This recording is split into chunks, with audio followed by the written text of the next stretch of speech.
자, 수험생 여러분 안녕하세요. 자, 오늘은 국가직 해설 강의를 좀 할 차례인데요. 자, 문제들 우리 국가직 출제됐던 거 보면요. 저쪽에 국제연합이랑 관련된 부분에서 문제가 약간 좀 세세한 부분이 출제되거나 직결 심판이랑 관련된 부분에서 이제 문제가 좀 세세하게 출제가 된 부분이 있었는데 그거 빼고는 근데 그 문제들을 여러분들이 잘 추론하시면요. 정답을 좀 맞출 수 있었던 것 같고 정답 찾는 건 그렇게 어려운 게 아니었던 것 같고요. 나머지 문제들은 거의 좀 무난하게 출제가 됐던 것 같습니다. 자, 그러면 저와 같이 문제 풀어보도록 하겠습니다. 자, 1번부터요. 자, 가장 먼저. 자, 여기 뭐라고 되어 있냐면, 다음은 산업사회와 정보사회 특징 비교다. A, B는 각각 산업사회와 정보사회 중 하나인데, 옳지 않은 걸 찾아라. 이렇게 되어 있죠, 여러분. 자, 이거는 산업사회와 정보사회 특징, 우리가 많이 풀어봤던 문제고, 웬만한 사람들은 여러분 이런 문제 가지고 틀리지는 않죠. 여기 딱 보면, 네트워크형 조직이라는 게 있단 말이죠. 이 네트워크형 조직이라고 하는 건 여러분 탈관료제의 특징 중에 하나잖아요. 여러분 탈관료제 조직의 하나의 형태인데 이 탈관료제에 속하는 게 네트워크형 조직 말고도 뭐 팀제라든가 그렇죠? 또는 아메바형 조직 또는 오케스트라 심포니 오케스트라형 조직 이런 것들이 있잖아요. 심포니 오케스트라. 자, 따라서 얘네들은 여러분 탈관료제를 말한단 말이죠. 그러면 탈관료제니까 이게 정보사회거든요. 근데 정보사회가 발달한 게 A 쪽이라고 되어 있기 때문에 A가 이게 정보사회입니다. 그럼 B는 뭐가 돼요? 여러분 이건 산업사회가 되겠죠. 산업사회. 자, 그 다음에 이제 가나다를 줬습니다. 그러면 가라고 하는 거나 나라고 하는 거는 전부 다 뭐야? 정보사회 쪽에 뛰어난 거. 그 다음 다하고 라는 전부 다 뭐야? 산업사회 쪽에서 이렇게 좀 강세를 가지고 있는 지문들이 들어가야 되거든요. 자, 그러면 여기 지금 나와 있는 게 중간관리층의 역할이라고 되어 있습니다. 여러분 다 아시다시피 중간관리층이 많은 거는 관료제입니까? 탈관료제입니까? 관료제잖아, 관료제. 따라서 관료제가 무슨 사회랑 연결이 됩니까? 산업사회랑 연결되잖아요. 자, 따라서 지금 이 중간관리층의 역할 비중은 어느 쪽에 가야 됩니까? 다나 라 쪽으로 가야죠. 다나 라 쪽으로. 그래서 이거는 틀린 말이고요. 그렇지? 그 다음 2번 다품종 소량이라고 되어 있습니다. 자, 여러분 정보사회는 다원화된 사회입니다. 그래서 여기를 우리가 다품종 소량 이렇게 연결을 시키고 다품종 소량 우리 산업사회는 여러분이 획일적인 사회잖아요. 그래서 소품종 대량 이렇게 연결을 한단 말이죠. 소품종의 대량. 따라서 다품종 소량 그러면 어느 쪽으로 가야 돼요, 여러분? 다품종 소량 그러면 정보사회 이 A 쪽이나 이 A 쪽이 더 강한 쪽으로 가야 되는 거기 때문에 이 가하고 나중에 얘는 맞는 지문인데 얘는 틀린 지문이에요. 그렇죠? 자, 그다음에 다는 가정과 일터의 분리라고 되어 있는데 여러분이 다 알다시피 농업사회는 가정과 일터가 결합이 많이 되어 있잖아요. 근데 그다음에 순서가 뭐냐면 정보사회입니다. 그리고 가정과 일터가 완전 분리되어 있는 게 분리 정도가 가장 심한 데가 어디냐면 여러분 이게 산업사회거든요. 그러니까 다에 연결이 되면 맞는 말이고요. 자, 여기 생산자와 소비자의 분리 이렇게 되어 있죠, 여러분. 자, 정보사회가 되면요, 여러분, 정보를 생산하는 사람과 소비하는 사람이 일치하는 경향이 많아지잖아요. 그런데 산업사회는 생산과 분리가 이렇게 완전 많아지고 또 하나, 그거 모른다 하더라도 여러분, 정보 생산자와 정보 소비자가 분리 정도가 심하다, 이렇게 분리되어 있다, 이렇게 되면 주로 산업사회 특징이고요, 여러분. 결합의 정도가 심해지고 있다, 결합이 점점 강해지고 있다, 그러면 그건 정보사회 특징입니다. 그래서 자, 다하고 라는 전부 다 산업사회 특징을 써놨기 때문에 자, 맞는 말이고요. 1번이 틀린 겁니다. 됐죠? 뭐 어려운 문제 아니었고요. 자, 그 다음 이번엔 2번으로 갑니다.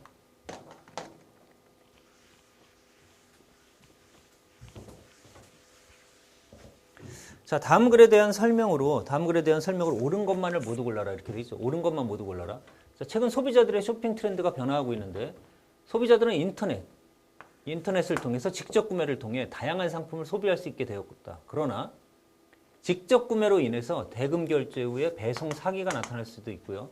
신용 정보가 해외에 유출될 수도 있고 이런 문제점도 등장하고 있다. 이렇게 나와 있네요. 자, 선지 바로 가겠습니다. 기억번.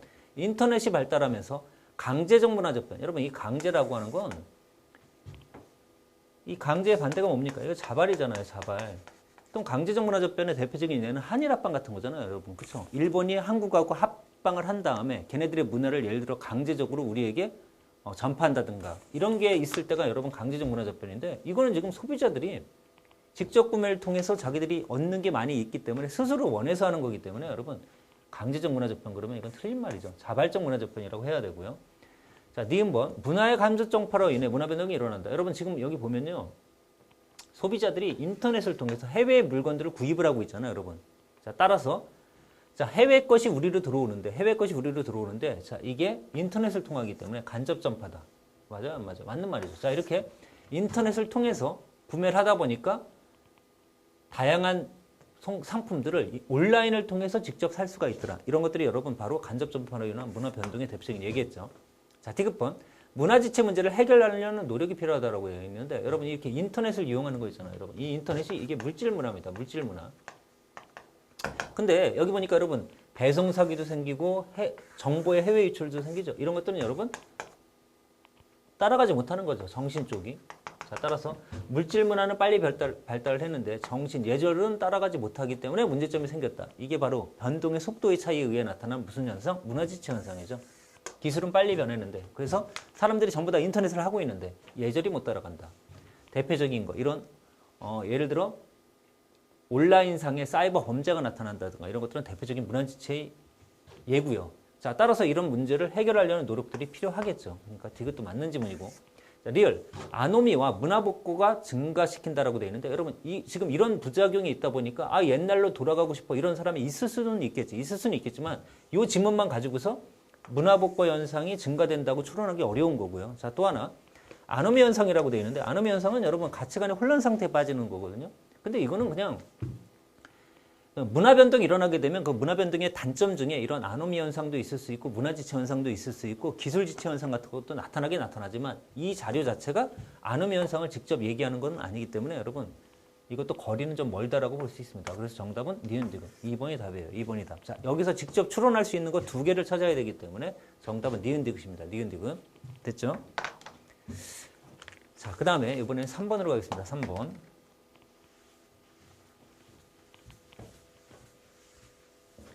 자, A부터 D는 자료 수집 방법 중에 질문지와 면접과 실험과 참여 관찰을 나타낸다라고 되어 있습니다. 그러면 여러분 일단 문헌 연구라고 하는 건 빠져야죠. 문헌은 빠져야 되고. 자, 이에 대한 설명으로 틀린 게 뭐냐 이렇게 물어봤습니다. 자, 여러분 이 네 가지 중에 여기 보세요. 시간 비용의 효율이 다 낮음인데 얘만 딱 높잖아요, 여러분. 그럼 시간 비용의 효율이 높다는 얘기는 이건 시간 비용이 많이 들어간다는 게 아니라 절약될 수 있다는 거예요, 여러분. 그럼 이 중에서 A가 무슨 법이 되느냐? 이게 질문지예요.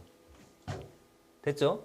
자, 질문지법은 수집 도구의 구조화 정도가 높아요. 그래서 우리가 구조화, 표준화된 자료 수집 방법 그러면 바로 질문지하고 실험을 예를 들거든요. 그래서 높고 주관의 개입성은 낮죠. 왜? 양적 연구 방법이 쓰이는 자료 수집이니까.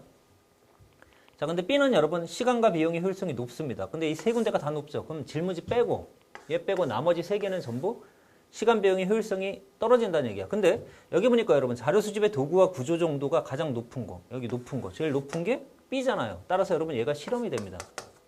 질문지를 뺀 나머지 중에 구조와 표준화된 자료 수집 방법 그러면 질문지와 실험을 얘기하기 때문에 질문지가 지금 여기 A로 들어갔기 때문에 실험은 B가 될 수 있는 거죠. 당연히 주관 개입 가능성은 낮죠. 왜? 둘 다 양적 연구에 쓰이니까요. 자, C. 시간 비용의 효율성이 낮은데 여기 보니까 구조화가 아주 낮다라고 돼 있고 여기 낮다라고 돼 있죠. 그럼 여러분 구조화가 아주 낮은 게 뭐냐? 이게 여러분 참여관찰법이에요. 참여관찰법. 참여관찰법은 자연스러운 상황에 대해서 연구하는 거기 때문에 구조화 정도가 가장 낮습니다. 가장 낮아요. 그럼 당연히 D는 뭐가 될까요, 여러분? 이건 면접이 되겠죠. 면접. 어떤 분들이 교수님 면접도 자기가 이렇게 정해진 질문을 면접하고 하는 거기 때문에 구조화가 있지 않나요? 물론 구조화가 있을 수는 있어요. 있긴 있는데 있을 수는 있는데 질문지 실험이 구조화 정도가 더 센 거고요. 면접은 얘네들에 비해서는 구조화 정도가 낮아요. 그래서 일반적인 우리 지문에서는 구조화 표준화된 자료 수집 방법 그러면 아까 말씀드렸지만 A, B가 들어가는 거고 비구조화된 비구조화 비표준화된 자료 수집 방법이다 그러면 이렇게 C, D 이렇게 듭니다. 자, 그럼 이 중에서 틀린 걸 찾으라고 되어 있는데 자, 여기 보세요. 여러분 대량의 구조화. 여러분 구조화 그러면 아까 말씀드렸지만 얘네 둘이거든요. 질문지하고 실험. 근데 여기 대량이란 말이 붙었죠. 그럼 이거는 뭐야? 질문지입니다. 질문지. 왜냐? 실험은 대상자를 구하기가 대량으로 구하기가 쉽지가 않거든요. 여러분. 그래서 대량의 구조화된 자료. 동일한 형태의 자료를 수집하기 유리하다 그러면 여러분 이거는 질문지가 됩니다. A는 질문지. 따라서 이거 맞는 지문이고요. 틀린 걸 찾는 거죠. B는 실험인데요. 다른 방법들에 비해 윤리적인 문제가 발생할 가능성이 높다라고 이렇게 되어 있는데 이거 왜 이러냐면 여러분. 자, 우리가 자연현상이라고 하는 게 있잖아요. 자연현상. 그리고 뭐가 있어요? 사회현상이라고 하는 게 있는데 이렇게 자연현상과 사회현상 이렇게 두 가지가 있는데 이 자연현상, 이 자연현상을 연구하는 거를 우리가 이걸 자연과학이라 이렇게 부른단 말이죠. 자연과학. 그리고 이 사회현상에 대해서 연구하는 걸 이걸 사회과학이라고 불러요. 여러분, 사회과학. 그럼 우리가 지금 배우는 사회문화는 어디에 들어가냐면 여기 들어갑니다. 여기 사회과학에. 여기에 들어가는데 이 자연과학이라고 하는 건 자연현상을 연구할 때 쓰는 거예요. 그래서 여러분들이 예전에 공부하실 때 예전에 이제 중고등학교나 뭐 이런데 초등학교 때 생각해 보시면 국어 시간, 영어 시간, 수학 시간, 사회 시간, 과학 시간 이렇게 있잖아요. 그 중에 사회 시간이 여기예요, 여기. 사회과학. 과학 시간이 여기입니다. 여기 자연과학. 그럼 여러분이 과학 시간이 되면 어디로 갑니까? 과학 시간이 되면 과학실 내지는 실험실로 가잖아요. 이렇게 여러분 자연현상을 대상으로 자료 수집할 때 하는 게 실험인데 이 실험을 여기 보면 지금 사회현상을 연구하는데 가져왔단 말이죠. 그래서 이거를 자연을 대상으로 하는 실험을 사람을 대상으로, 사회현상을 대상으로 실험을 하게 되면 다른 것에 비해서 특히 더 윤리적인 문제가 생길 소지가 큰 겁니다. 그래서 2번도 맞는 말이고요. 자, C. C는 참여관찰법인데요. 시공의 제약을 적게 받으며, 여러분 이렇게 시간과 공간의 제약을 적게 받는다 그러면 여러분 이건 뭐가 있냐면 문헌연구가 대표적이죠. 문헌연구. 참여관찰법은 여러분들이 다 아시다시피 원주민이라든가 유아 같은 걸 연구하기 때문에 그 원주민 직접 가서 같이 생활을 해야 되잖아. 그러니까 시공간의 제약을 적게 받는다 그러면 틀린 말이죠. 자, 그래서 여러분 3번이 틀린 지문이고요. 자, 4번 D는 면접인데요. 심층적인 조사를 위해 소수를 대상으로 수험하는 경우가 일반적이다. 그렇습니다. 여러분 면접도 대상자 구하기가 쉽지 않거든요. 그래서 소수를 대상으로 이렇게 심층적인 조사, 즉 질적인 연구에서 주로 사용을 합니다. 그래서 틀린 거는 3번이 답이에요. 3번. 자, 이번에는 4번으로 가겠습니다. 4번.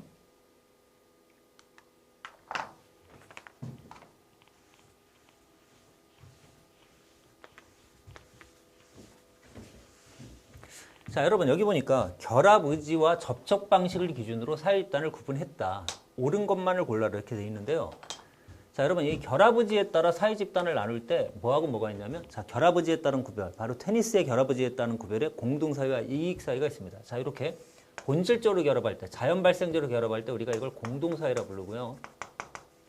여기 선택적이나 합리적, 목적적으로 결합할 때 이걸 우리가 뭐라 부르냐면 이걸 이익사회라고 부르죠. 이익사회. 결합 의지에 따른 구별이고요. 그다음 접촉 방식에 따라 여기 몰인격 형식적이라고 되어 있고 전인격 직접이라고 되어 있는데, 이렇게 전인격 직접적으로 접촉을 할 때 이게 쿨리의 1차 집단이고요. 그리고 몰인격적 형식적이면 이제 반대니까 뭐예요? 이게 2차 집단이 됩니다. 2차 집단. 됐죠? 그래서 이 AC는 공동사회고 BD는 이익사회에 속하며, 또한 이렇게 나눠보면요. AB는 2차 집단이고 CD는 뭐가 돼요? 여러분 1차 집단이다. 이렇게 여러분이 머릿속에 넣어놓고서 이제 문제를 푸시면 되는데, 자, 여기서 지금 옳은 것을 고르라고 되어 있습니다. 옳은 거. 자, 기억. A는 뭐냐면 여러분 공동사회면서 2차 집단이죠. 공동사회면서 2차 집단에 속하는 경우는 되게 드문 예지만 거의 없겠죠. 여러분 없는데, 자, 하여튼 보세요. A는 B에 비해. A는 B에 비하면 이렇게 두 개를 구별한 거예요. 그러면 이 말이죠. 공동사회는 이익사회에 비해 이렇게 얘기한 거예요. 자, 공동사회는 이익사회에 비해 형식화된 규약에 의한 공식 통제가 잘 이루어진다. 여러분 이걸 바꿔야 되죠. 왜냐하면 공동사회에 속하는 것들이 대표적인 예가 가족이라든가 친족이라든가 또래 집단, 가문 이런 것들이 있는데, 그런 것들이 형식화된 규약에 의해 공식적 통제를 하느냐, 그렇게 말할 수 없는 거죠. 그래서 기억은 틀린 말이고. 니은 가족이나 친족이나 민족은 B에 해당한다고 되어 있는데, 제가 아까 말씀드렸지만 공동사회의 대표적인 예가 가족, 친족, 또래 집단, 그리고 민족, 가문, 종중이나 문중 이런 것들이 들어가거든요. 그래서 민족이나 가족, 친족 이런 것들은 전부 공동사회의 예예요. 따라서 B로 들어가면 안 되죠. A로 들어가야죠. A. 아, A가 아니라 어디예요? 여러분 C지, C. 그쵸? C로 들어가야죠. 이건 C라고 해야 맞는 말이 됩니다. 자, 여러분들이 여기서 하나 구분해둬야 될 게 민족이란 게 있고 국가라고 하는 게 있는데요. 국가. 자, 민족이라고 하는 거, 요거는 여러분 공동사회고요. 국가는 요즘에는 이익사회로 봅니다. 이건 이익사회고 헷갈리지 마십시오. 자, 예전에는 국가를 바꾸는 게 어려웠잖아요, 여러분. 예전에는 국가를 바꾸는 게 어려운데 요즘은, 자, 우리나라 그 쇼트트랙 선수 중에 안현수 선수라고 여러분 러시아로 국적을 바꿨잖아요. 그러니까 국가는 선택인데 민족은 여러분 안현수 선수가 러시아로 국적을 바꾼다 하더라도 민족이 한민족에서 슬라브족이 되거나 이러진 않잖아요. 그죠? 자, 따라서 가족, 친족, 민족이라고 하는 게 공동사회면서 1차 집단이기 때문에 C에 속하고, 국가는 이익사회입니다. 알겠죠? 자, 그 다음에 디귿번. C는 D에 비해. CD를 이렇게 비교하는 건 여러분 이거는 공동사회가 이익사회에 비해, 이 얘기죠. 자, 공동사회는 이익사회에 비해 가입 탈퇴가 어렵다. 맞는 말이죠. 그렇죠? 자, 왜 맞느냐면 여러분 공동사회가 제가 아까 말씀드렸잖아요. 가족 같은 게 대표적이라고. 가족, 친족. 그럼 예를 들어 여러분이 예를 들어 삼성그룹의 가족이 되고 싶어. 뭐 이건희 회장님 가족이 되고 싶어. 되나요? 어렵죠, 여러분. 어렵죠. 그러나 이익사회는 가입할 때가 자유로운 걸 자발결사라고 부르는데 가입할 때가 자유로운 경우가 이익사회 많잖아요, 여러분. 공익목적의 시민단체도 있고요. 그렇죠? 동창회도 있고 많거든요. 그래서 C가 가입할 때가 어렵다 그러면 이건 맞는 선지예요. 자, 그다음 리을. 회사 내 동호회는 자, 그러면 일단 지금 틀린 게 기억 니은이 틀렸거든요. 자, 회사 내 동호회입니다. 회사 내 동호회는 우리가 비공식 조직을 얘기하는 건데 이런 경우에는 BD의 성격이 공존한다라고 되어 있습니다. BD면 이익사회이긴 이익사회인데 1차와 2차의 성격이 공존한다 이 얘기거든요. 근데 이게 헷갈리시는 분들이 있을 텐데 여러분 이거 알아두세요, 여러분.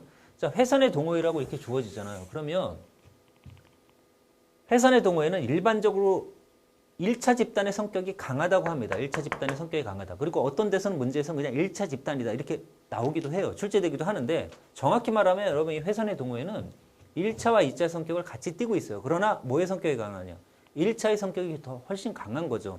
그래서 여기 보면 BD의 성격이 공존한다 그러면 여러분 이건 맞는 선지입니다. 맞는 선지. 자, 여기서 리을번을 틀렸다고 생각을 했을 수 있는 사람들도 있겠지만 여러분 여기 보세요. 일단 기억 니은이 무조건 틀렸고 두 개를 찾아야 되기 때문에 디귿 리을이 답이고요. 그 다음에 또 하나 리을번에 보면 공존한다라고 이렇게 서 있잖아요. 원래대로 하게 되면 회사 내 동호회 같은 거는 공존한다가 맞아요, 여러분. 맞는데 어디가 더 세다? 말씀드렸지만 여러분 1차 집단의 성격이 강한 거거든요. 근데 요즘에는 그냥 1차 집단이라고도 이렇게 출제가 되기 때문에 그것 때문에 그냥 회사 내 동호회를 1차 집단이다 이렇게 생각하시는 분들도 있지만 원래는 여러분 이게 양쪽의 성격이 같이 있어요. 그러나 1차 집단 성격이 강한 겁니다. 아셨죠? 하여튼 디귿 리을은 문제 없는 지문이기 때문에 맞는 지문은 여러분 디귿 리을 3번이 답이 된다는 거 알아두시고요. 자, 그 다음에 5번으로 갑니다.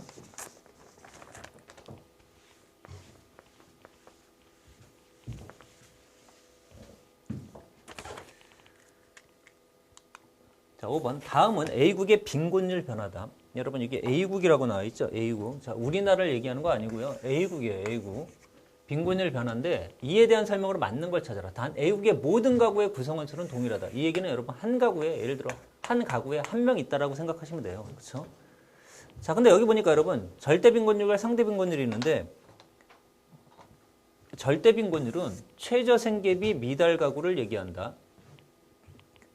그리고 상대 빈곤율은 가구 소득이 중위소득의 50% 미만인 가구의 비율을 말한다고 했는데 교묘하게 밑줄을 여기는 최저 생계비의 밑줄을 거놨는데 여기는 중위소득까지만 밑줄을 거놨거든요. 중위소득의 50% 미만 있잖아요, 여러분. 여기까지 원래 밑줄이 거져 있어요. 그게 상대 빈곤이잖아요. 근데 밑줄은 중위소득에만 거져 있어요. 그럼 이 차이가 뭐냐? 얘는 중위소득의 50% 미만이 상대 빈곤인데 중위소득이니까 여기다 곱하기 몇을 한 겁니까? 2를 한 거죠. 그래야 뭐가 돼요? 중위소득이 되죠. 그렇죠? 자, 그럼 보겠습니다. 니은이 어디예요, 여러분? 니은이 이거죠. 중위소득. 얘는 전체 가구 소득의 평균 값이다. 여러분 중위소득은 전체 가구 소득의 평균을 말하는 게 아니라 가구를 소득에 따라 순서대로 나열을 쭉 한 다음에 여기가 가장 잘 사는 가구가 있고 여기가 가장 못 사는 가구가 있을 거 아니에요, 여러분. 여기 정확히 가운데 있는 가구, 가운데 가구. 얘를 중위가구라고 불러요, 여러분. 그럼 평균 소득이라고 하는 건 어떻게 구하는 건데 이 평균이라고 하는 건 여러분 이거는 아시다시피 전체 가구의 소득을 합친 다음에 자, 이 평균은 이건 어떻게 구해야 돼? 전체 가구의 소득을 합쳐 이거를 여러분 나누기 뭐로 나눈 거예요? 가구 수로 나눠야죠. 이렇게 나눠야 그래야 평균값이 나오거든요, 여러분. 그러니까 이거 다른 개념이에요. 중위가구는 가구를 나열을 쭉 한 다음에 순서대로 그다음 정확히 가운데 있는 가구 얘의 가구가 중위가구고 중위가구 그리고 예의 소득이 중위소득이겠죠. 예의 소득이. 그리고 평균값은 전체 가구 소득을 다 합친 거를 나누기. 가구수로 나눠야만 나온다. 자, 따라서 1번은 틀린 선지고. 자, 그 다음 2번. 2005년 여기죠, 여러분. 기역과 니은의 평균값이 같다라고 되어 있는데, 여러분. 기역은 최저생계비잖아요. 근데 니은은 중위소득이잖아요. 여기 니은의 값이 아니라 니은이 아니라 뭐라고 해야 돼? 니은의 뭐? 50% 미만. 이래야 여러분. 최저생계비와 중위소득의 50%가 같다 해야 여기가 7%가 나올 수 있잖아요, 여러분. 자, 이 절대빈곤율과 상대빈곤율은 여러분 그 가구가 차지하는 비중입니다. 그러니까 쉽게 말하면 100가구 중에 절대빈곤 가구가 7가구가 있고 상대빈곤 가구가 7가구가 있다는 거야. 그러면 여러분 최저생계비와 중위가구 소득의 50%가 같다는 얘기잖아요. 물론 여러분 최저생계비와 중위가구 소득의 값이 같지 않더라도 중간에 낀 가구가 없을 때는 얘네 퍼센티지가 같게 나올 수도 있지만 그건 어디까지 이론적인 거고 문제 풀 때는 여러분 절대와 상대 빈곤율이 같으면 절대 빈곤선과 상대 빈곤선, 즉 최저생계비와 중위가구 소득의 50%가 같다라고 생각하시면 돼요. 하여튼 여러분 이 2번은 바로 알 수 있죠. 니은이 아니다. 니은이 아니라 뭐다? 니은의 50% 미만 이래야 된다. 그렇죠? 자, 따라서 2번도 틀렸고요. 3번. 절대 빈곤 가구 수가 감소하는 추세를 보인다라고 되어 있는데 여러분 이거는 써 있죠. 절대 빈곤율이 감소하는 추세입니다. 알겠죠? 율. 따라서 여러분 틀립니다. 자, 율이 감소하는 거야. 자, 따라서 2000, 2005, 2010, 2015에 가구 수, 전체 가구 수가 얼마인지 주어져 있지 않기 때문에 가구 수는 알 수 없는 겁니다. 자, 그 다음에 4번. 2000년에는요. 2000년 여기죠. 2000년 여기. 여기에는 상대 빈곤 가구가 모두 절대 빈곤 가구에 포함이 된다라고 되어 있죠. 여러분, 여기는 6.9가구고 여기는 7.2가구니까 얘는 이 안에 들어가 있죠. 그치? 당연한 얘기입니다. 자, 여러분, 요거는 지금 A국의 빈곤율이라고 되고 절대 빈곤, 상대 빈곤율을 줬기 때문에 여러분 이 상태로 푸시면 되고요. 여러분, 우리나라는 좀 이제 달라졌어요. 우리나라는 과거에는 이렇게 최저생계비를 국가가 딱 정해서 얼마라고 3년에 한 번씩 발표를 했었는데 그리고 매년 물가 상승률을 반영해서 최저생계비가 올라갔거든요. 그런데 이제는 절대 빈곤을 최저생계가 얼마다 이렇게 정하는 게 아니라 그냥 중위가구 소득의 몇 프로라고 딱 정하게 돼 있기 때문에 여러분 지금은 이렇게 우리나라의 빈곤율 변화도 이렇게 안 나가고 A국 우리나라가 아닌 거죠, 그죠? 우리나라가 아닌 상태에서는 여러분 이렇게 보는 겁니다. 이렇게 됐죠? 자, 정답은 하여튼 몇 번이다. 그래서 4번이 맞는 겁니다. 알겠죠? 6.9가구 못 사는 6.9가구는 당연히 못 사는 7.2가구 안에는 들어가 있죠, 그렇지? 자, 우리 판서 정리한 다음에 또 6번부터 보도록 하겠습니다. 자, 여러분 6번입니다. 자, 6번부터 이 사회문화 문제가 총 5문제가 출제가 됐고요. 6번부터가 이제 법과 정치 문제인데요. 자, 기업과 관련된 내용으로 옳은 걸 찾아라. 자, 민법상 태아는 원칙적으로 뭐가 없다라고 되어 있습니다. 태아는 원칙적으로 뭐가 없을까요, 여러분? 당연히 권리 능력이 없죠. 권리 능력이 없기 때문에 제한적으로 권리 능력을 인정해 주잖아요, 여러분. 어떤 경우에?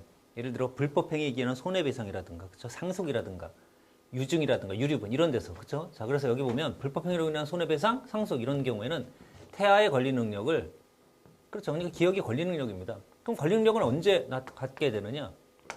출생 시부터 어디까지? 사망 시까지. 사람이면 여러분 출생에서부터 사망까지는 권리 능력을 가져요. 그런데 이 민법상 사람이라고 하는 데는 두 가지가 있잖아요, 여러분. 자연인이란 게 있고 뭐가 있어요? 법인이란 게 있거든요. 그럼 자연인은 살았을 출생에서부터 사망 시까지인데 법인은 여러분 언제부터 권리 능력을 갖습니까? 바로 설립 등기 때부터죠. 설립 등기 때부터. 그죠?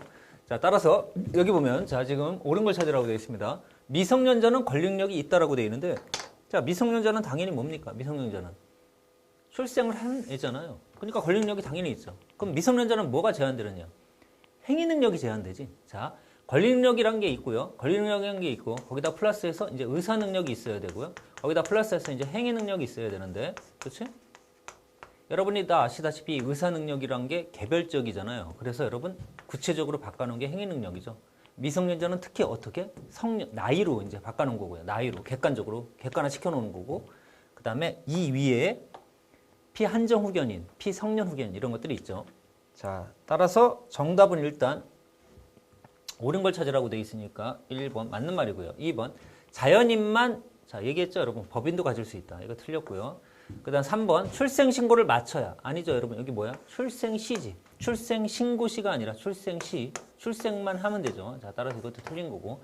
4번 제한능력자는 권리 능력이 아니라 이거 무슨 능력이라고 아까 전에 행위 능력. 행위 능력이 없는 사람을 보호하기 위한 제도들이죠.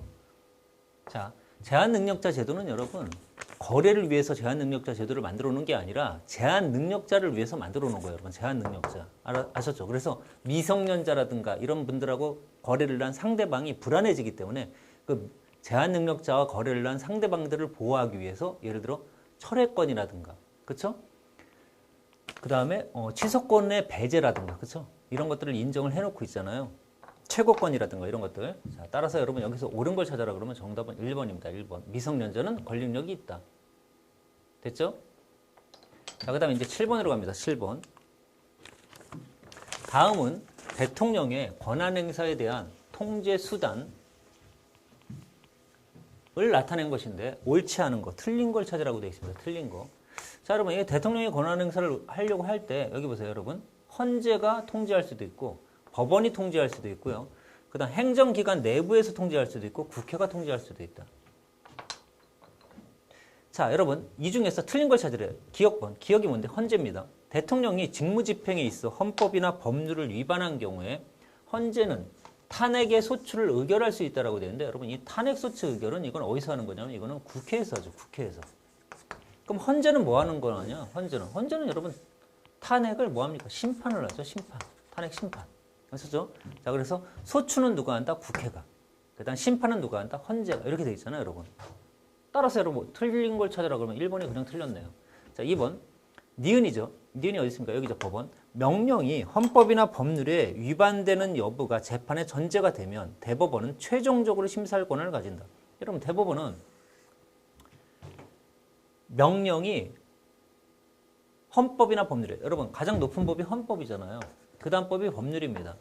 그럼 법률이 헌법에 위반되느냐 따지는 건 이건 헌재에서 하는 일이야. 자, 그러면 지금 뭘 따지는 거래요? 명령이 헌법이나 법률에 위반되느냐를 따지죠. 그럼 이거 최종적으로 누가 담당할까요? 대법원이 담당하죠. 그러면 여기 지금 명령을 발의할 수 있는 사람들은 누구냐? 장이야, 장. 그 장 중에 대표적인 사람이 누굽니까? 대통령. 그렇죠? 그리고 각부의 장관들, 장. 이런 분들이 명령을 발의하게 되면 그게 헌법이나 법률에 위반되는지 여부는 대법원이 최종적으로 판단하게 되는 거죠. 자, 따라서 2번은 맞는 말이고요. 3번 디귿. 디귿은 어디 있습니까? 여러분 여기죠. 행정기관 내부에 의해서. 자, 국무회의는 정부의 권한에 속하는 중요 정책을 어떻다? 심의하죠. 심의. 필수적이죠. 이건 필수적. 심의한다. 그래서 여러분 우리가 영국의 내각과 다르게 내각회의와 다르게 국무회의는 심의기관이죠. 그렇죠. 심의기관. 따라서 맞는 말이고요. 4번 리을. 국회죠. 자, 국회는 국무총리의 해임을 대통령이 건의할 수 있죠. 우리 이거 많이 외웠잖아요, 여러분. 국무총리의 해임을 건의할 수 있지만 대통령은 그 건의에 귀속될 필요는 없죠, 여러분. 자, 따라서 나머지 2, 3, 4는 다 맞고 정답은 1번입니다. 1번 헌재에 의한 대통령의 권한 행사에 대한 통제는 맞지만 그러나 탄핵 소추를 의결하는 게 아니라 심판을 할 것이다. 탄핵 소추 의결은 국회에 의한 통제가 된다. 됐죠? 정답은 1번입니다. 자, 그 다음 이번엔 8번으로 갑니다. 8번. 자, 국제법의 법원입니다. 국제법의 법원. 자, 국제법의 법원에 대한 설명으로 자, 여러분 뭐라고 되어 있어요? 틀린 걸 찾으라고 되어 있죠. 틀린 걸 찾아라. 자, 여러분 국제법의 법원 그러면 우리가 세 가지가 생각이 날 겁니다. 가장 먼저 뭐야, 여러분? 조약. 그다음 뭐예요, 여러분? 국제관습법. 그다음에 법의 일반 원칙 세 가지가 있죠. 자, 그러면 보십시다. 자, 국제관습법과 법의 일반 원칙은 조약하고 다르다. 그래서 체결 절차 없이 일반적으로 국제사회의 법적 구속력이 발생을 하죠. 그러나 조약은 어때야 돼요, 여러분? 조약의 체결과 비준 이거 누가 합니까? 대통령이 하죠. 그리고 그거에 대한 동의를 누가 갖고 있어요, 여러분? 국회가 하죠. 그리고 우리나라에는 헌법에 뭐라고 돼 있냐면 헌법에 의해 체결 공포된 조약과 국제적으로 승인된 국제법규는 무슨 법과 국내법과 동일한 효력을 가진다고 규정이 되어 있습니다. 알겠죠? 자, 국내법과 국제법이 국내법과 동일한 효력을 갖기 때문에 법을 만드는 데가 어디냐면 국회잖아요. 국회의회. 자, 이 의회에서 여러분 조약을 체결 비준을 대통령이 한다면 거기에 대해서 어때? 국회가 동의를 하는 거죠. 중요 조약들에 대해서는. 그치? 자, 따라서 1번은 여러분 맞는 말이고 2번 법의 일반 원칙이 있습니다. 법의 일반 원칙은 문명국들이 공통으로 승인하에 따르는 법의 보편적인 원칙을 말하면 신의 성실의 원칙이라든가 권리남용 금지의 원칙 등이 그 얘기다. 맞는 얘기죠. 이거 뭐 당연한 얘기고. 우리 책에서도 다 있었던 내용입니다. 자, 3번 국제관습법은 관행이 법구범으로 승인이 된 거죠. 관행이 효력을 갖는 것으로 외교관의 특권, 면책, 그리고 전쟁 포로에 대한 인도적인 대우 이런 것들이 그 예의다. 다 외웠습니다. 어느 책이든 다 있는 내용이에요, 여러분. 자, 4번. 조약은 두 개 이상의 국가 사이에서 맺은 법적인 구속력을 갖는 문서. 자, 문서죠, 문서. 문서 형식의 합의로서 꼭 이름이 조약이라고 아니어도 상관없죠. 헌장 이래도 되고요. 하여튼 자. 우리나라의 경우에는 대통령이 안전보장에 관한 조약을 체결할 때는 국회의 동의를 필요로 하지 않는다라고 되어 있는데 여러분 중요한 거는 전부 다 국회의 동의를 필요로 합니다. 그래서 저도 예전에 공부할 때는 국회의 동의를 필요로 하는 조약들에서 나와 있는 거 헌법에 나와 있는 거 다 외우고 막 그랬었는데 여러분은 그 정도까지 외울 필요는 없고요. 그냥 대부분 중요한 거는 다 여러분 국회의 동의를 받아야 돼요. 그래서 여기 보면 대통령이 안전보장, 우리나라의 경우에 대통령이 안전보장에 관한 조약을 만약에 체결을 한다. 그럼 이건 중요한 거잖아요, 여러분. 자, 따라서 당연히 국회 동의를 필요로 하는 거죠. 틀린 거는 몇 번이 답이다? 여러분 4번이 답입니다. 4번. 됐죠? 자, 그 다음에 이제 9번으로 갑니다. 9번.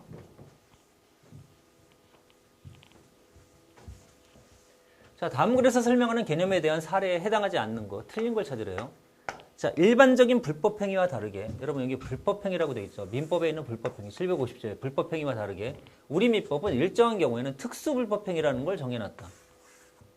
자, 여러분 불법행위와 특수불법행위. 자, 불법행위는 750조에 나와 있는 우리 아시잖아요. 가해행위가 있을 것, 가해행위가 위법할 것, 그리고 손해를 발생시켰을 것, 그 다음 고유과실에 의할 것, 그 다음 가해행위와 손해 사이에는 뭐야? 인과관계가 있을 것. 이때 인과관계, 상당 인과관계. 그리고 책임. 이런 것들이 이제 불법행위 요건인데 특수불법행위에 속하는 것들은 뭐가 있냐면 여러분 기억나십니까? 특수불법행위에 속하는 것들. 가장 먼저 책임 무능력자의 감독자 책임. 그죠? 책임 무능력자의 감독자 책임. 그리고 사용자 책임. 그 다음에 공작물의 점유자, 소유자. 공작물의 점유자, 그리고 소유자 책임, 동물의 점유자, 그리고 마지막으로 공동불법행위가 있잖아요, 여러분. 공동불법행위. 이게 이제 특수불법행위인데, 자, 여기에 해당되지 않는 사례를 찾으래요. 그럼 여러분들이 하나씩 보시면 되죠. 자, 개를 데리고 산축을 하다가 주의를 게을리한 사이에, 자, 주의를 게을리려 했다라고 돼 있네요. 주의를 만약에 다했다면, 자, 일단 게을리 했대요. 이 사이에 개가 행인을 물어서 상처가 났을 때, 개의 누가? 점유자가. 점유자가 만약에 주의를 게을리하지 않았음을 입증을 하면 어떻습니까? 책임 안 지죠. 그 얘기를 지금 써놓은 거예요. 그래서 여기다 주의를 게을리한 경우 이렇게 써놨고요. 이건 바로 뭡니까? 동물의 점유자죠. 위에 있는. 칵테일 가게. 자, 칵테일 가게니까 여기 누가 있을까요? 사장님이 있겠죠. 사장이 있고. 그 다음에 여기 종업원이 있죠. 종업원. 칵테일 제조 묘기를 하던 중. 자, 칵테일을 제조하고 있다고 이렇게 돼 있죠. 그럼 이거 업무랑 관련된 거잖아. 업무상.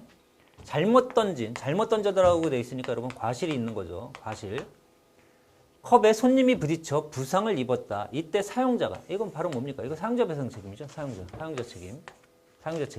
자, 이런 경우에 사장님이 이 부상 입은 사람에게 손해를 배상해 줬다면 사용자는 이 종업원에게 구상권을 행사할 수 있는 거잖아요, 여러분. 자, 이게 여기 있는 이 사용자 책임이고요.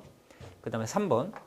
타인의 승용차를 운전하던 중, 자, 남의 승용차를 자기가 운전하고 있습니다. 운전하던 등 부주의로, 과실로 인해 상품 진열대를 파손을 했다. 그래서 운전자가 손해를 배상해 줬다. 여러분, 아니, 자기가 운전을 해가지고 어떻게, 운전 중에 과실이 나서 진열대를 파손했으니까 자기가 책임지는 거잖아요, 여러분. 이건 자기의 불법행위죠. 그렇죠? 그냥 일반적인 불법행위지, 일반적인 불법행위. 알겠죠? 자, 따라서 3번이 틀린 거고요. 4번. 5세 자녀가, 5세는 여러분 누굽니까? 5세는 이거는 책임 무능력자야. 그걸 준 거죠. 5세 책임 무능력자가 타인의 집 유리창을 부주의로 파손을 했다. 이때 그 자녀의 부모가, 이건 바로 뭡니까? 책임 무능력자의 감독자 책임이죠. 자, 따라서 여러분 해당이 안 되는 건 몇 번이다? 3번이 안 되죠. 3번.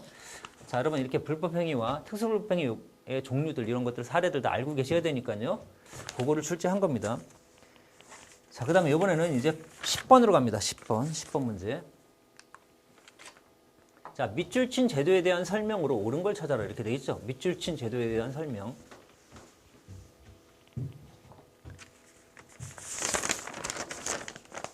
자, 10번 문제입니다. 자, 뭐라고 돼 있냐면요. 옳은 거.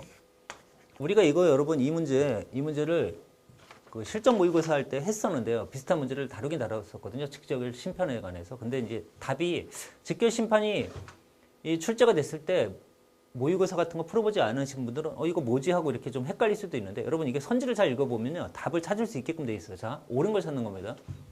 경찰서장이 112에 허위 신고를 해서 국무직인 경찰을 긴급 출동하게 한 누구? 갑에 대해서 이제 직결 심판을 청구했답니다. 누가? 서장이 직결 심판을 청구를 했죠. 이렇게. 경찰은 긴급범죄 신고 112에 대해 별다른 죄의식 없이 허위 신고를 하는 사람들에 대해 강력하게 대처해 112 긴급범죄 신고가 국민의 비상벨 역할을 제대로 펼쳐나갈 수 있도록 최선의 노력을 다할 계획이라고 밝혔습니다. 자, 여러분 이게 직결 심판이라고 되어 있죠. 자, 1번 관할경찰서장이나 해안경비안정서장이 검찰청에 청구한다라고 되어 있는데, 여러분 여기 지금 보면 서장이 직결 심판을 청구했다라고 되어 있죠. 이 직결 심판 누가 하느냐면 이건 순회판사가 하는 거야. 판사가. 따라서 여러분 검찰에다 하는 게 아니라 누구한테 하는 거냐면 법원에다 해야죠. 법원에다. 순회판사가 하는 거니까요. 순회판사가 합니다. 그래서 1번 틀린 말이고요. 자, 2번 20만 원 이하의 벌금이나 금고가 부과되는 가벼운 범죄라고 이렇게 돼 있죠. 가벼운 범죄. 가벼운 범죄인데 여러분 이거 맞습니다. 20만 원 이하의 벌금이나 그 다음에 구류, 과료 이런 데다 하는 거예요, 여러분. 자, 따라서 여기 금고가 들어가면 안 되죠. 금고는 여러분 자유형의 징역하고 뭐가 있어요? 금고가 있잖아요. 그리고 또 뭐가 있습니까? 구류가 있는데 형벌이 가장 센 게 징역이, 자, 가장 센 게 사형이잖아요, 여러분. 사형. 그 다음에 뭐예요? 징역, 그 다음에 금고, 그 다음에 벌금, 구류, 과료, 몰수 이렇게 간단 말이에요, 여러분. 이렇게 가기 때문에 자, 여기 보면 벌금이나 벌금 얘나 금고가 부과되는 가벼운 범죄. 여러분, 벌금이나 그 아래쪽을 얘기하는 거지. 금고 이 위로 올라가지 않습니다. 자, 따라서 2번 이것도 틀린 말이에요.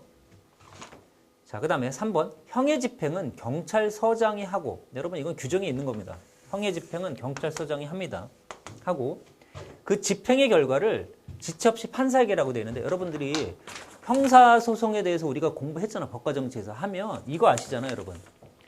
기소를 하는 건 누가 하는 거냐면, 자, 기소하는 거 있잖아요, 기소. 기소를 이거 누가 하느냐면, 여러분 이거를 검사가 기소하잖아요. 우리가 이거를 기소 독점주의라고 불러요, 기소 독점주의. 근데 우리 모의고사의 문제에서 풀어봤지만, 검사가 기소를 해야 되는데 여기처럼 누가 합니까? 경찰서장이 하는 경우가 있단 말이에요, 여러분. 기소를. 이게 바로 기소 독점주의의 대표적인 예입니다. 직결심판이. 경찰서장 기소를 할 수 있다는 거야. 됐죠? 그 다음에 여러분 봐. 기소가 되면 이제 재판을 하죠. 판결이 내려지겠죠. 그죠? 이때는 누가 합니까? 이거는 이제 법원에서 한단 말이에요. 법원에서. 그죠? 판사가 하죠. 그 다음 판결이 떨어지고 나면 이제 뭘 해야 되느냐. 자, 기소를 했죠. 재판 판결을 했죠. 이렇게 내려왔죠. 그 다음에 이제 집행을 합니다. 집행. 이 집행은 누가 하냐면 이거 검사가 지휘한단 말이에요. 검사가. 따라서 여러분 여기 있는 것처럼 형의 집행은 경찰서장이 하고 여기까지는 맞는데 집행 결과를 판사에게 보고하는 게 아니죠. 왜? 원래 집행을 누가 하는 거니까 검사가 하는 거니까 누구에게 보고해야 돼? 검사에게 보고합니다. 검사에게. 그래서 센스가 있는 학생들은 형의 집행 만약에 보고를 한다면 검사에게 하겠네. 판사가 아니겠네. 이거 좀 생각하셔야 되고요. 그지? 자, 또 하나. 이게 직결 심판이기 때문에 여러분들이 영화나 드라마에서 많이 봤을 거예요. 여러분 직결 심판이라고 해서 판사 혼자 나와가지고 이렇게 뭐 간단하게 벌금 부과하고 이런 경우 있잖아요. 과태료 내고 막 저기 뭐 과료 같은 거 하고 이럴 때 그럴 때 영화 같은 데서 보시면 아시겠지만 여러분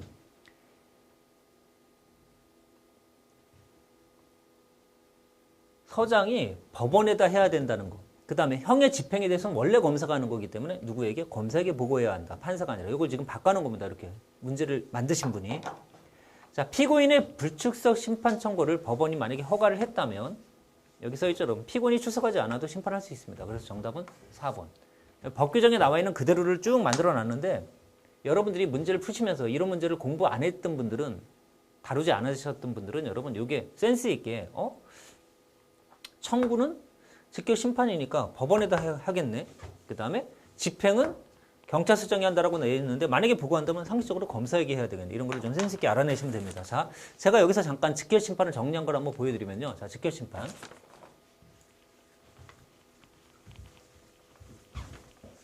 직결 심판.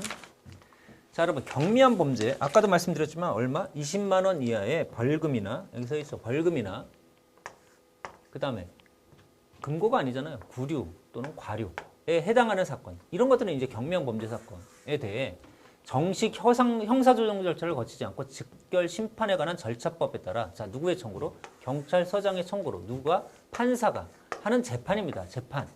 따라서 여러분 법원에다 한다는 얘기야. 검찰에다 하는 게 아니라. 됐죠? 자, 그 다음에 자, 피고인의 자백만으로도 그냥 자백만 가지고도 여러분 유죄를 인정할 수 있습니다. 원래는 여러분 피고인에게 불리한 자백이 유일한 증거일 때는 이것만 가지고 유죄 인정할 수 없잖아요. 그런데 여기서는 피고인의 자백만으로도 유죄 인정할 수 있고요. 그리고 이 직결 심판에 대해서 7일 이내에 정식 재판을 청구할 수 있습니다. 만약에 정식 재판을 청구하게 되면 그 정식 재판 판결이 나는 순간 그때 기존의 직결 심판은 효력을 잃어버려요. 그리고 여러분 여기 써 있죠. 형의 집행을 누가 한다? 경찰서장이에요. 경찰서장이. 그리고 원래 형의 집행은 누가 하기 때문에? 검사가 하기 때문에 이걸 누구에게 보고한다는 거야? 검사에게 보고한다. 그 얘기죠. 자, 그 다음에 기소독점주의의 대표적인 예가 바로 여기는 직결심판이다. 왜? 누가 하는 거니까 여러분. 경찰서장이 청구하니까. 알겠죠? 자, 그 다음 문제로 갑니다. 이제 11번. 자, 사회계약설. 여러분 이 사회계약설도 뭐 항상 출제 예상됐던 문제입니다. 사회계약설. 틀린 걸 찾으라고 이렇게 돼 있죠. 자, 자, 홉스는 절대군주제를 옹호했다. 여러분, 홉스는 사회계약론자인데 군주주권설이잖아. 왜? 그 당시가 절대군주제였기 때문에 절대군주를 옹호할 수밖에 없었다라고 했죠. 그렇죠? 그다음 로크, 국가가 개인들의 자유와 권리를 침해할 경우, 자, 로크 대표적인 저항권 인정이지. 로크, 그렇죠? 로크는 여러분 자연 상태에서 잠재적인 투쟁 상태에 있기 때문에 자연권을 우리가 넘겼습니다. 대표에게. 넘겼는데 이때 넘긴 게 전부를 넘긴 게 아니라 일부를 넘겼죠. 일부 양도. 그렇죠? 위임한 거죠. 위임. 신탁한 거죠. 일부를. 따라서 여러분 얘가 제대로 못하면 어떻게 뺏어오면 되잖아. 그래서 여러분 저항권을 인정했다. 맞는 말이고요. 자, 홉스는 저항권 부정이죠. 이 사람은 저항권 부정. 왜? 얘는 절대군주에게 전부 넘겼기 때문에. 그리고 복종한다 했죠. 여기는 복종계약이니까. 자, 3번. 로크는 정치 권력을 입법과 집행과 사법으로 분립시키는 상권 분립. 여러분 로크는 이권 분립이지. 이권 분립. 이권 분립. 입법과 집행으로 나눴고요. 이 사법권에 대해서는 이 사법권이 집행권에 들어가 있다는 경우도 있고요. 이게 좀 그러니까 로크가 사법권이 어디에 들어가 있다라고 명확하게 말한 적은 없는데 여러분 기존에 공무원 시험에 출제됐던 거에 의하면 이 사법권을 입법권에 넣었다라고 이렇게 출제한 적이 있거든요. 과거의 시험에서 로크는.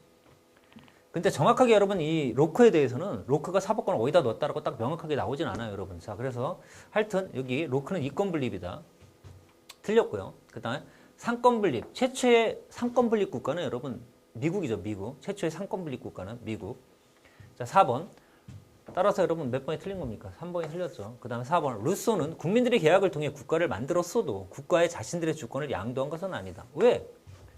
루소는 여러분 3,000명 정도의 소규모 공동체를 생각을 하면서 이론을 펼쳤기 때문에 얘는 직접민주입니다. 직접민주. 직접민주. 따라서 자기들이 모여서 국가를 만들었어도 양도하진 않았다는 거지. 자기들이 직접 하는 거죠. 자, 일반 의지에 따라 직접민주 정치를 했기 때문에 양도한 게 아니다. 알겠죠? 자, 따라서 여러분 틀린 거는 몇 번이 답이다? 3번이 틀린 겁니다. 3번. 자, 그 다음에 12번으로 갑니다. 12번. 선거구제도. 자, 옳지 않은 거. 이것도 이제 틀린 것을 찾으라고 되어 있는데요. 자, 소선거구제는 대표 결정 방식 중에 다수대표. 우리 다 아시잖아요. 선거구를 조그맣게 쪼개면 어때? 다수만이 대표를 내보낼 수 있는 겁니다. 그래서 다수대표제죠. 선거구를 작게 쪼개놓은 다음에 가장 다수만이 대표를 내보내는 거야. 아셨죠? 자, 이게 일반적이고요. 자, 우리나라, 여러분, 우리 이거 몇 번 외웠잖아. 기초의회 의원 선거는 우리나라 유일하게 뭐다? 여기 중선거구제다. 여러분, 소선거구제는 한 선거구에서 한 명을 뽑잖아요. 중선거구는 한 선거구에서 2명에서 4명을 뽑아요. 대선거구는 한 선거구에서 5명 이상을 뽑거든요. 우리나라는 여러분 몇 명을 뽑느냐? 2명을 뽑죠. 어디서? 기초의회 선거에서는. 자, 2번이 여러분 틀렸죠. 여기서는 뭐 한다? 중선거구를 한다. 자, 3번. 소선거구는 중대선거구에 비해 선거 비용이 적게 든다. 왜? 선거구가 조그마니까. 그렇죠? 그리고 인기 높은 후보나 주요 정당. 그렇죠? 유리하죠. 자, 따라서 여러분 양당제 확립에 적합하다 했죠. 양당제 확립에. 자, 3번 맞는 말이고. 자, 4번. 소선거구제는 중대선거구에 비해는 사표가 많이 발생할 수 있다. 왜 그래요, 여러분? 소선거구는 1등 1명만 나가는 거야. 따라서 여러분 사표가 많이 발생을 하죠. 중이나 대는 2명에서 4명 내지는 5명 이상을 뽑기 때문에 사표가 좀 적어지죠. 그래서 정당의 득표율하고 정당의 의석률이 불이치가 많아질 수 있죠. 정당이 득표한 건 클 수 있잖아요, 여러분. 정당이 득표한 건 자, 올해 선거에서 국민의당이 대표적이죠. 정당의 득표율은 많잖아요, 여러분. 정당의 득표율은 더불어민주당이나 아니면 국민의당이나 정당의 득표율은 거의 비슷했어요. 그러니까 전국으로 따졌을 때 정당이 획득한 거 있잖아요. 그 득표율은. 그러나 정당의 의석률을 보면 여러분 더불어민주당이 국민의당에 비해서 거의 3, 4배 가까이 많잖아요, 여러분. 자, 따라서 이렇게 소선거구제에서는 정당의 득표율과 의석률이 불일치하는 경우가 심화될 수가 있죠. 그래서 우리나라에서 이제 뭘 쓰는 겁니다. 그것 때문에 사표를 방지하기 위해서 예를 들면 비례대표제라든가 이런 걸 이용을 해서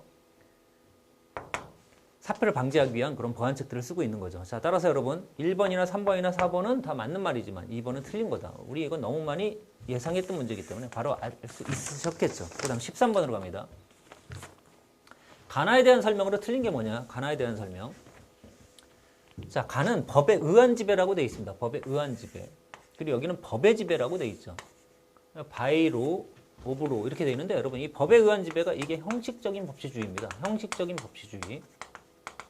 그리고 이게 법의 지배가 실질적인 법치주의죠. 실질적인 법치주의.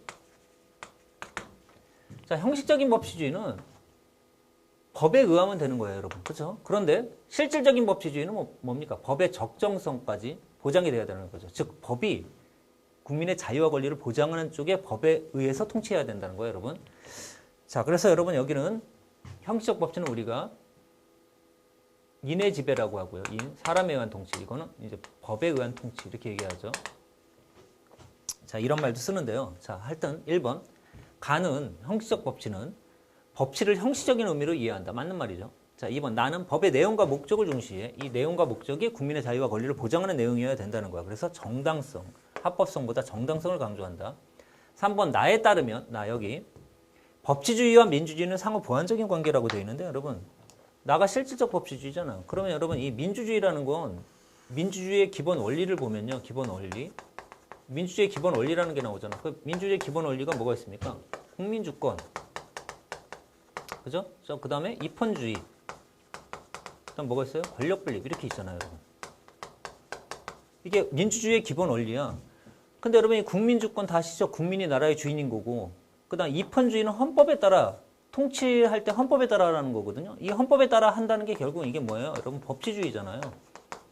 따라서 여기 보면 나에 따르면 실질적 법치에 따르면 법치주의와 여기는 법치주의와 민주주의 이게 민주주의의 기본 원리들이니까 얘네들은 상호 보완적인 관계다. 당연히 맞는 말이죠. 4번 전체주의 국가에서는 뭐를 우선시할까요, 여러분? 가를 우선시하겠죠. 전체주의는. 전체주의의 대표적인 나라들이 어디 있는데 여러분? 독일의 나치즘 같은 게 대표적인 전체주의잖아. 나치즘 누가 생각납니까? 히틀러. 무슨 법치? 형식적 법치, 수권법 딱 떠오르잖아요, 여러분. 자, 따라서 옳지 않은 것은 4번이죠. 됐죠, 여러분? 13번의 정답은 4번이었고요. 그 다음에 이제 14번으로 갑니다. 14번. 자, 14번. 14번도 여러분 우리가 많이 풀어봤던 모의고사나 이런 데서 예상 문제로도 많이 풀어봤던 문제인데요. 자, 이게 항상 출제되는 지문은 이렇게 나옵니다. 전형적인 두 가지 정부 형태다. 전형적인 정부 형태 그러면 여러분들 머릿속에 두 가지가 떠올라야죠. 어디하고 어디? 대통령제와 의원내각제 두 가지. 단순화에 나타난 거다. 여러분 국민이 선거를 몇 번 하시나 보세요. 국민이.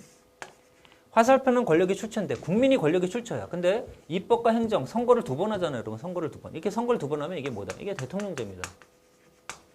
대통령제에서는 이렇게 국민이 따로 입법과 행정부를 뽑아놓기 때문에 양쪽이 뭘 해야 돼? 견제해야 되는 거예요. 견제. 그렇죠? 근데 이쪽은 보세요, 여러분. 국민이 선거를 한 번밖에 안 하죠. 누구만? 입법부만 구성을 하잖아. 여긴 대표적인 의원내각제지. 의원내각제. 그리고 행정부는 입법부가 바로 뭡니까? 권력이 출처잖아요. 그러니까 행정부는 누구에 대해서 책임을 지는 거야? 입법부에 대해서 책임을 지는 거죠. 그럼 입법부는 누구에 대해서? 국민에 대해서 책임을 지는 거고. 여긴 대통령제, 여긴 의원내각제예요. 자, 1번 가가 누군데? 대통령제죠. 대통령제는 의원내각제에 비해 권력 분립이 엄격하지 않다. 아니죠. 여러분 대통령제가 대표적인 상권 분립 국가고 의원내각제는 입법과 행정부의 관계가 융합관계잖아요. 융합관계. 자, 따라서 엄격하지 않다. 그러면 이건 틀린 말이고요. 엄격하지. 2번 대통령제는 입법부가 행정부에 대해 불신임권을 행사한다. 아니죠, 여러분. 입법과 행정부를 서로 따로따로 국민이 뽑아놨기 때문에 얘가 얘를 입법부가 행정부를 해임한다든가 또는 행정부가 입법부를 해산한다든가 이런 게 안 되는 거죠. 성립이 안 되죠. 자, 따라서 가는 입법이 행정부에 대해서 불신임권을 행사한다. 이거 틀린 말이고요. 이거 의원내각제 얘기입니다. 전부 다. 자, 3번 나는 의원내각제죠. 입법부와 행정부가 유기적 관계죠. 왜 여러분? 입법부의 다수당의 당수가 수상이 돼서 행정부를 짜기 때문에 당연히 유기적인 관계죠. 그래서 3번은 맞는 말이고요. 4번 우리나라의 정부 형태는 나에 해당이 된다라고 되어 있는데 여러분 우리나라는 다 아시다시피 무슨 제입니까? 대통령제인데 여기다 플러스 뭐가 들어가 있다? 의원내각제가 들어가 있죠. 따라서 나에 해당한다 그러면 이건 틀린 말이에요. 정답은 3번입니다. 3번. 됐죠? 자, 이제 법과정체 마지막 문제 15번 문제입니다. 15번 문제. 자, 국제연합에 대한 설명.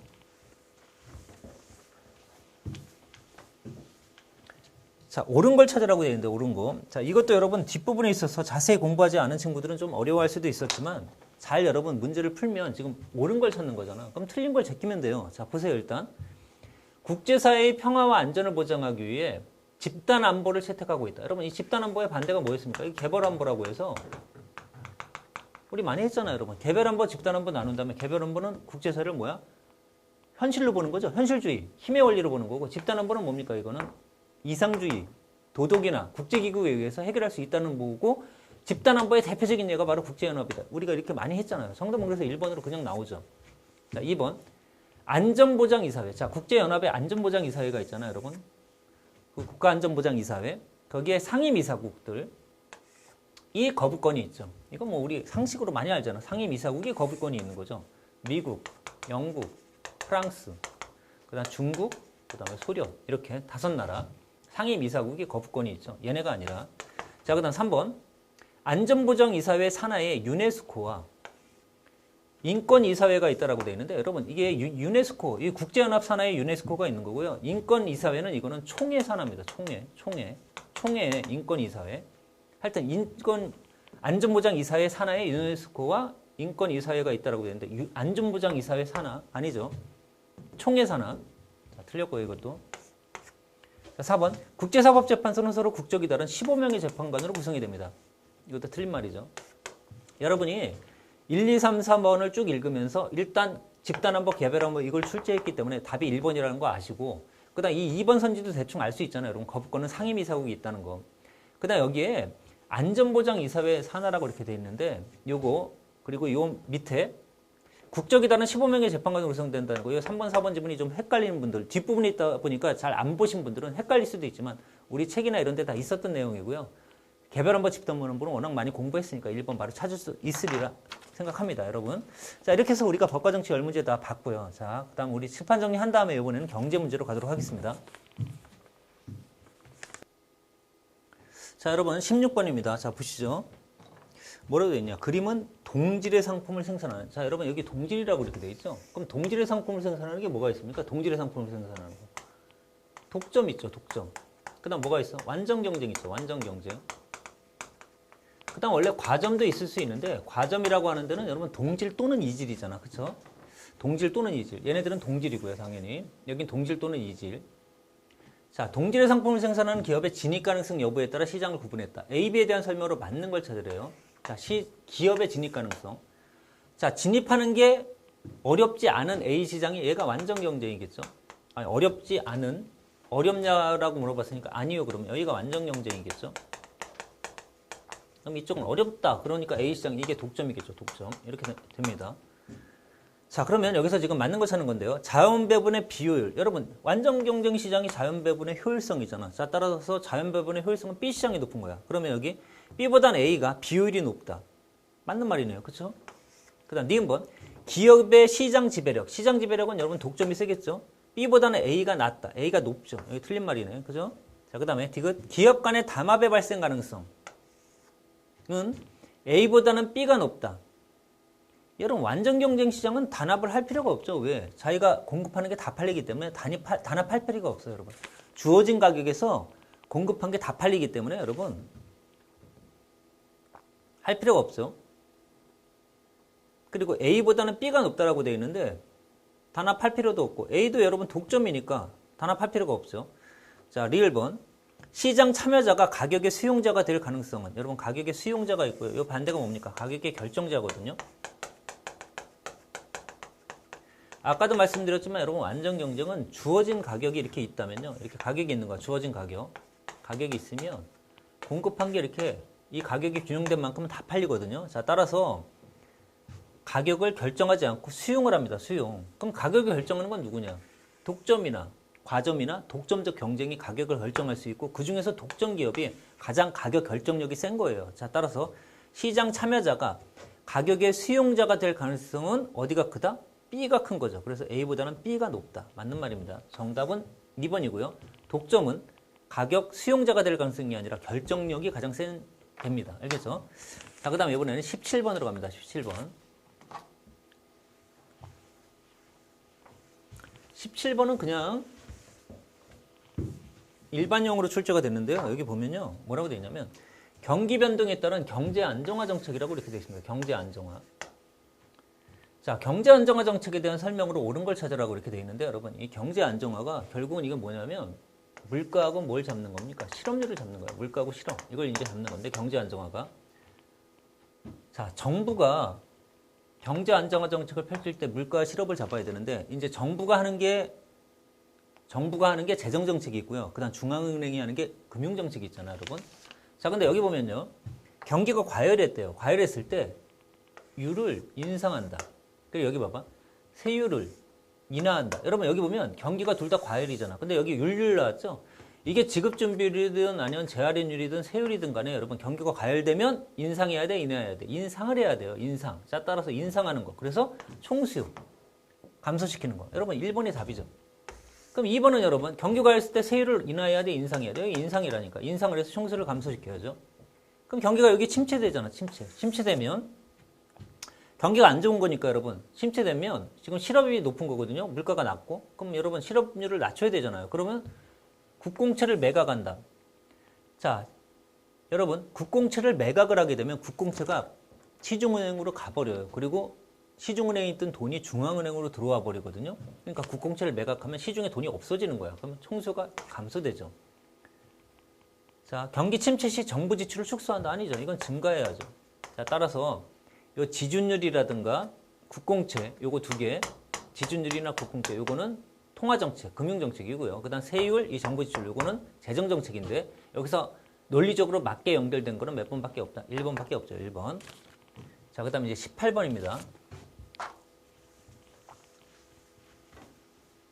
자, 다음 국제수지 중 서비스 수지와 이전소득 수지에 대한 내역이다.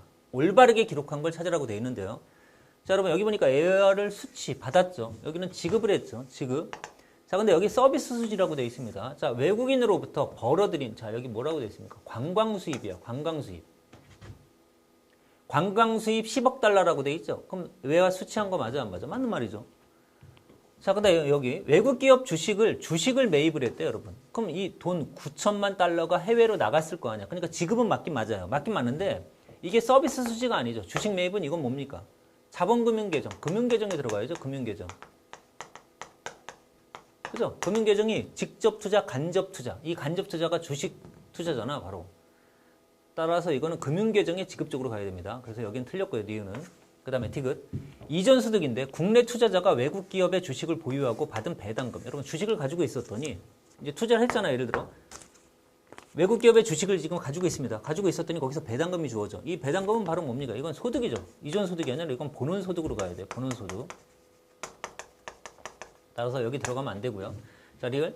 정부가 해외 난민 보호를 위해 무상 원조했다. 이건 이전 소득에서 지급한 거죠. 자, 따라서 여러분 정답은 기업과 뭡니까? 리을이 돼요. 리을.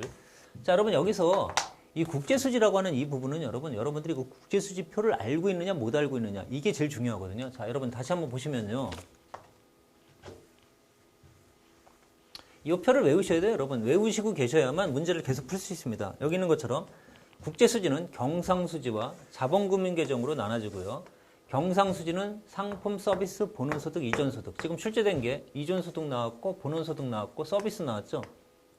자, 상품은 상품의 수출입이고 서비스 여기 써 있잖아. 운임과 뭐야? 관광수입 이걸 출제한 거죠. 그 다음 본원소득은 임금이나 여기 뭐라고 되어 있습니까? 투자소득. 자, 그러면 아까 전에 주식을 가지고 있다. 주식을 샀다. 그럼 이게 여기에요. 간접투자. 증권투자, 간접투자. 이게 금융계정에 들어가죠. 주식을 샀어. 그럼 이 산 주식으로부터 배당금이 나와. 그게 이쪽입니다. 이쪽. 간접투자에 의한 소득. 이걸 출제한 거예요. 그 다음에 이전 소득은 아까도 말씀드렸지만 아무 대가 없이 주고받는 원조 같은 거. 그렇죠? 이런 거고요. 그 다음에 자본수지가 자본의 이전, 비생산, 비금융자산, 브랜드네임이나 상표 이런 대외 거래들 이런 걸 얘기하고 자, 이 부분도 이제 중요한데 저작권이나 특허권 등의 사용료, 그 다음 매매가 여기에 이 서비스 수지로 들어갔다는 거 요거 이 부분이 중요한데 이번에 지금 문제 출제됐던 건 뭐 그렇게 어렵게 출제하지는 않고요. 요거만 외우면 바로 풀 수 있게끔 이렇게 출제를 한 거예요. 됐죠, 여러분? 자, 그 다음에 이제 19번입니다. 19번.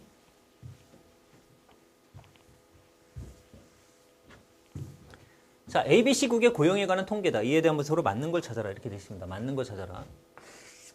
자, 여러분 여기 보니까 노동 가능, 생산 가능 인구를 줬죠. 10,000명, 12,000명, 9,000명 이렇게 줬고요. 경제활동 참가율이 있고요. 여러분 실업률이 있습니다. 자, 그러면 여러분들이 이거 다 아시잖아요.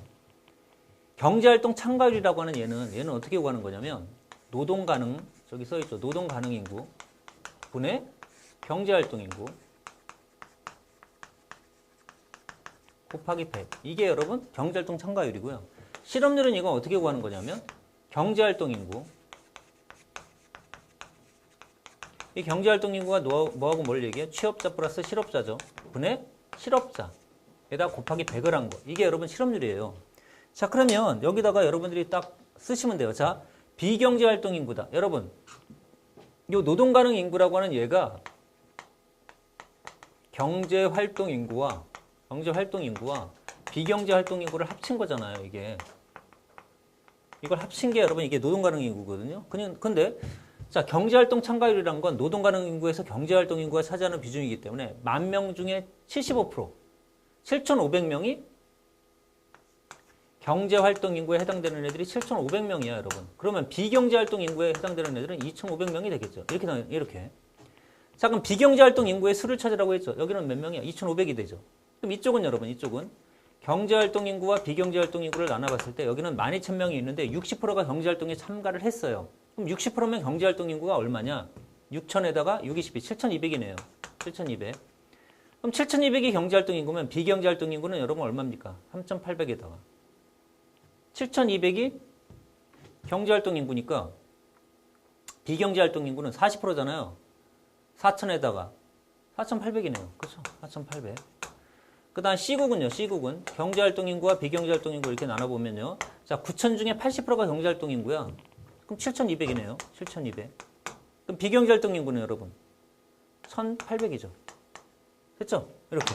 자, 그러면 비경제활동 인구수를 찾아보세요. 자, 비경제활동 인구는 요건데 여기는 2,500, 여기는 4,800, 여기는 1,800이니까 비경제활동 인구는 A국이 가장 많다. 아니죠. B국이 가장 많은 거죠. 이렇게 그대로 풀면 돼요, 여러분. 이 공식을 외운 다음에. 자, 이번 경제활동 인구수는 경제활동 인구 여기 있잖아. 7,500, 7,200, 7,200. 경제활동의 인구수는 B국이 가장 많다라고 되어 있는데 어디가 많습니까? A국이 많죠. 이렇게 바꿔서 출제했네요. 취업자의 수는 여러분 취업자라고 하는 건 어떻게 구한다고? 경제활동 인구분의 실업자 곱하기 100이 여러분 이게 실업률이거든요. 그러면 경제활동 인구가 얼마가 있는데 7,500명이 있는데 이 중에 6%가 실업자야. 여기는 7,200에서 7%, 여기는 7,200에서 8%야, 여러분. 자, 그러면 여기 보세요. 먼저 실업자 수를 구하라고 돼 있는데 실업자 수. 실업자 수가 여러분 경제활동 인구가 얘하고 얘는 똑같잖아요. 똑같은데 얘는 7%, 얘는 8%면 얘가 더 많잖아요. 어느 나라가? C국이. 그쵸? 그럼 C국하고 뭐하고만 비교하면 돼? 여기만 비교하면 돼. 여기는 여러분 7,500이 6%고 여기는 7,200이 8%예요. 자, 그래서 이 계산을 하면 C국이 가장 많다. 이 4번이 답이 나옵니다. 바로 계산을 하면 여러분들이 그냥 계산하시면 돼요. 7,500에 6%, 7,200이 8%. 얘는 지금 7,200이 7%니까 얘가 더 높으니까 7,200이 8%. 계산을 해서 어디가 더 높은지 C국이 가장 많다. 이게 맞는 말이에요, 여러분. 그럼 취업자 수는요? 취업자 수는 어떻게 구하느냐? 아니, 경제활동 인구에서 6%가 뭐니까? 실업자니까. 그럼 남은 숫자, 이 6% 빼고 남은 숫자 있잖아요, 여러분. 7,500에. 즉 94%. 얘만큼이 뭐가 되는 겁니까? 취업자 수죠. 여러분, 취업자 수를 따져야 되는데 여기는 7,200에 7%, 여기는 7,200에 8%가 실업이었잖아요. 그러면 여러분 남은 퍼센테이지가 뭐가 돼요, 여러분? 취업자인데. 그러면 여기는 취업자가 93이고 여기는 92잖아요. 그러니까 여기를 구하면 되죠. 취업자를. 그래서 얘네들이 어디가 더 많은지를 비교하면 됩니다. 그러면 취업자 수는 B국이 가장 많다라고 되는데 이게 틀린 말이거든요. 정답은 몇 번이요? 4번이 답니다. 4번. 아셨죠? 계산 다 하시면 돼요, 여러분. 계산 다 하시면. 됐죠? 자, 그 다음에 20번으로 갑니다. 20번. 교수님 다 계산 하나하나 해주시면 안 돼요? 자, 여러분이 한번 해보세요. 집에서. 아까 다 말씀드렸죠? 그대로. 자, 그 다음 20번. 그림은 A국의 X제에 대한 국내 수요와 국내 공급이다. 이게 이제 국내 수요고 이게 국내 공급이에요. 이것도 뭐 너무 많이 예측했던 문제죠, 우리가. 자유무역을 실시하기 전에 이 점에서 균형이 있었다. 여러분, 자유무역 하기 전에 이 점이 균형이었대요. 자유무역을 하기 전에. 이게 이제 함정이었죠, 이번에. 일반적으로 자유무역을 할 때 피환이었는데 관세를 부과했다. 이렇게 출제가 되는데 이번에는 뭐라고 했냐. 자유무역을 하기 전이 이다. 그런데 전면 개방을 했다. 그럼 이건 뭡니까? 자유무역을 하겠다는 얘기죠.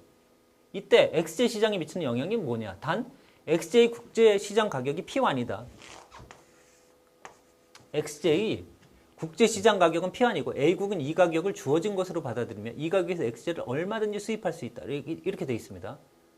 자, 원래 자유무역을 하게 되면 피환이 돼야 되는데 전면 시장 개방을 하지 않고 현재 국내 수요 공급을 가지고서 따졌더니 즉 이제 보호무역을 하고 있다는 거죠. 보호무역을 했더니 현재 균형은 요거다. 피제로다. 요 얘기예요. 근데 여러분 이게 우리가 이 문제 가지고서 여러분 관세 부과의 효과라든가 자유무역, 보호무역 이런 거 다 따져봤잖아요. 다 따져봤는데 여러분 머릿속에 이게 있을 겁니다.